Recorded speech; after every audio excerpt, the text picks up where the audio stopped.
Oke adik-adik, kali ini kita akan melihat satu tanaman mangga yang agak besar, lebih besar lagi. Ini tanaman mangga ini belum sama sekali dibentuk, lihat besar sekali ya. Ini seperti ini. Dan tampak tanaman mangganya sangat rimbun. Pertanyaannya adalah apakah ini akan menghasilkan produksi yang baik? Nanti saya akan jelaskan itu di video terpisah. Tapi kita melihat di sini, sebetulnya apa yang terjadi di tanaman mangga ini adalah pertumbuhan floss yang berlebihan. Jadi pertumbuhan vegetatifnya berlebihan. Maklum karena tanaman ini memang baru berumur sekitar 4-5 tahun. Dan biasanya memang berlebihan. Ambil contoh, dari mana berlebihan? Perhatikan bahwa kalau saya melihat ini cabang mana yang tumbuh tahun ini, maka saya akan melihat ada cabang besar di ujung, di dalam sana. Ini saya buka sedikit, nah ini perhatikan ini. Ini adalah cabang baik, ukurannya cukup besar. Lihat hampir sebesar jempol saya, sebesar ibu jari saya. Dia ini adalah tanaman, adalah cabang yang sangat baik. Dari cabang ini, tanaman ini berruas, mengembangkan ruas.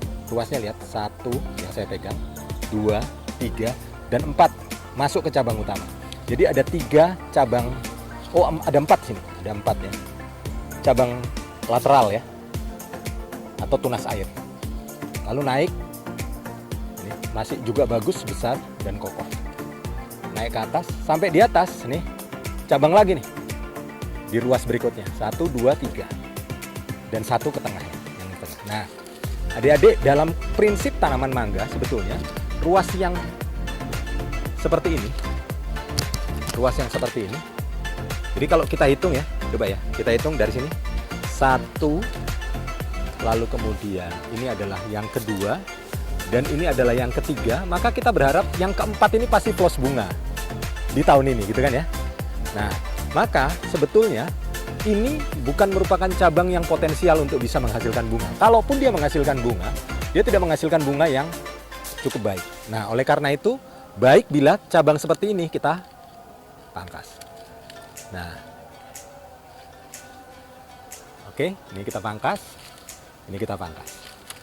Sehingga kita hanya memiliki 1 cabang ini. Nah, demikian juga di bawah, kita pertimbangkan apakah ini adalah cabang yang cukup untuk bisa menghasilkan. Nah, kalau melihat dari supply-nya ini, mestinya dia masih bisa menghasilkan. Tapi kita perlu pangkas beberapa, karena ini ada 4, dan ada 2 yang kurang bagus, ini kecil, nih, ini kita pangkas. Dan ini kita pangkas. Nah, adik-adik, apa yang saya lakukan saat ini dengan memangkas, maka sekarang ini hanya ada 3 dari cabang ini, hanya akan ada 3, 1, 2, 3 yang kita harapkan akan menghasilkan bunga. Pucuk 1, pucuk 2, pucuk 3. Jadi kita hanya mengharapkan ada 3 bunga, dan bunganya berada dalam jumlah yang cukup baik. Nah, apa yang saya lakukan ini adalah pemangkasan bentuk sekaligus pemangkasan produksi yang diharapkan akan mengarahkan produksi hanya kepada cabang-cabang yang baik. Oke, sementara sekian dulu, nanti kita sambung lagi.